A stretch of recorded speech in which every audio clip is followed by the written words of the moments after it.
used to carry water because never had water.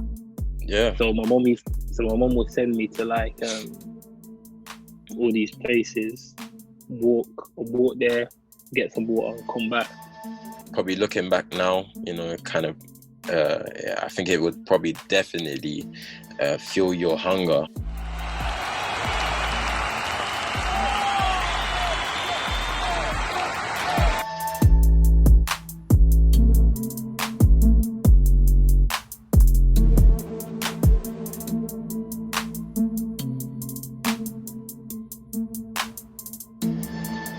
Let's take it back to the early days, for you, early days. So I didn't even know this. I only found out like recently, when I was doing a bit of research and stuff, that you came over to England when you were 8 years old. So do you have early recollection of how it was growing up in Congo, and were you always into football when you were growing up in Congo? No, I was definitely always into football. Just used to like play around with my friends and whatever. I don't really remember it as much as I should do. I lived in like a little, let me say, it wasn't a little, it was like a house, yeah? Mm-hmm. It was a house. And there was bare of us in there, basically like our whole family. My mum was there, my aunt was there, uncle. There's loads of us in there. School, I think I went to school for a little bit, and then because we couldn't afford it, I couldn't go. Is that how it is? I went, yeah, like you have to pay for school there. So I would go. I think I went at the start at the early ages, and then a bit later I stopped going because we couldn't afford it.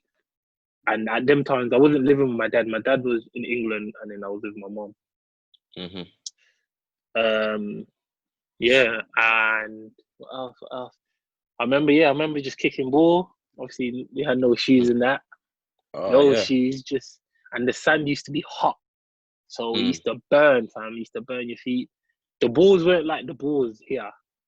Like, they never had balls. Like, never had footballs. It was like, when you get loads of bags, yeah? Like, scrunch up a ball, and you put, like, elastics around it. Really? Yeah, that's the balls we used to use down there. We never had, like, actual balls. No, never. Oh, wow. What else, man? We used to carry water because we never had water. Yeah. So my mom would send me to like all these places, walk there, get some water, and come back. Yeah, man, it wasn't a good life still, I can't lie. But at them ages, you don't really know, because I didn't know what it was like here. I don't really know what it's like anywhere. So yeah, I just thought it was normal. Here at 3258, we're proud to present you with the best football-specific content. We work with many companies and many ballers to give you, the viewers, the best content possible. You, the viewer, we're always looking to help you improve your skill set. In order for you to improve your skill set and for us to keep making these videos, please click the link down below and buy some equipment.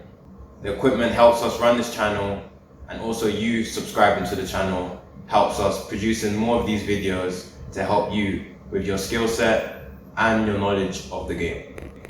Thank you for supporting 3258.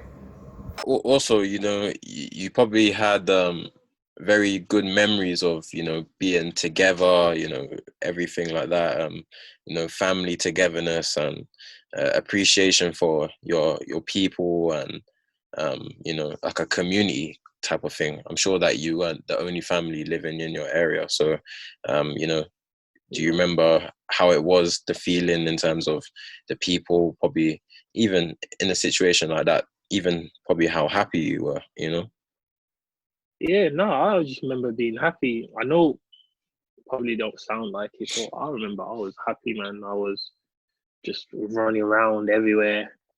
I remember I used to walk far to go get water and play football. Yeah, man, I was happy back there, but I don't think I hit that age where I realized how bad it was. Yeah. So in my head, yeah, from what I remember, was just running around, like, it was fun. Yeah. That's good, man. That's good. Like, obviously, probably looking back now, kind of, I think it would probably definitely fuel your hunger whenever you ask, "Oh, why am I doing this?" In terms of football, you'll always be grateful for the position you're in and being able to like provide for your family and things like that. So, yeah. So, do you have any memories when it was time to move over to England, and whereabouts did you end up moving to? Where's your first location where you ended up staying in England? Well, I came with my mum. She dropped me off at the airport. So then I came with my dad. I think we was living in Birmingham, obviously. Can't remember what part exactly. What was the first part we was living? I can't remember what part exactly it was, but I know we were living, me, my dad, my stepmom, and like 2 brothers and 2 sisters. So that's where I moved into. Yeah, man, and it was all right. Like, it was cool. Yeah. Right, so the feeling of being in England, did you know what was going on, type of thing, and did you feel like? Man, I didn't know what was going on, man. I couldn't speak English. Yeah, of course. I couldn't speak English. Yeah. Yeah, man. So I didn't know what was going on. I was just going along with everything. Can you speak French? I see. So this is the problem. So in school, they used to teach you French. So they'll teach you French. So when I went there, I could speak French a little bit because I was learning it from there. But I never went to school the whole year. It's like I would go some year I won't. Yeah. Because obviously they pay there, and so. Yeah. Yeah, I could speak French a little bit. Even when I came here, I could speak it a little bit. But now, no, I can't speak. I can't understand it at all. No, nothing, fam. That's what you need to be getting on then. Duolingo. There's an app called Babbel or something like that. So yeah, these are all like available to you.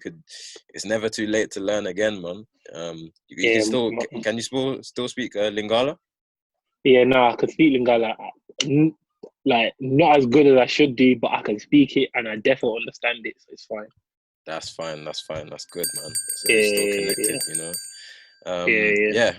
So how did the process of you moving to, I guess obviously you probably got put into school, and you probably, when you're in England and everything's new to you, do you remember how it was at the beginning, and like who was your first friends and things like that? Nah, man, it was weird. I went to school. Man, I don't remember the primary school. St. Philip's. Okay. St. Philip's primary school. It was a Catholic school. Yeah, man, it was weird because I couldn't speak English, so I would be in class, but I wouldn't understand anything anyone was saying. I would have like personal assistant, tutors to like teach you English and teach you certain stuff. So it was mainly just me and the teacher learning. I don't really remember having primary school friends that I got close to until later years. I'm saying like year 5, year 6. Oh, it's still them, Yeah, until them. Yeah, until then, really. So do you remember how you learned English? Do you? No, not a clue. You don't remember? You just picked it up. Yeah. I just picked it up, fam. I don't have a clue how I learned it. No, not a clue. I think always when you're younger, though, that's the key. When you're young, man, it's just so much easier. Yeah, man. Why is it so much easier when you're younger? I think you just pick things up. Yeah, you're always listening. You're always like, and obviously you were kind of forced into a situation. That's also a key reason.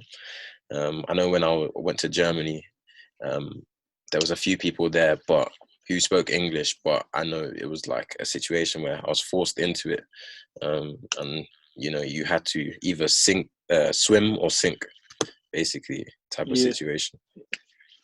Did you can you speak it now? Yeah. Yeah, I can speak German, bro. Full on, no nothing. So I always tell people that basically, I understand everything. If I was to be able to go to university, I don't think I would be able to go to university or anything like that. Because I'm not that great at writing. Writing is very hard compared to speaking and things like that. So, yeah, and there's a big difference between, you know, elite German or even good German. For more content like this, like, share, and subscribe.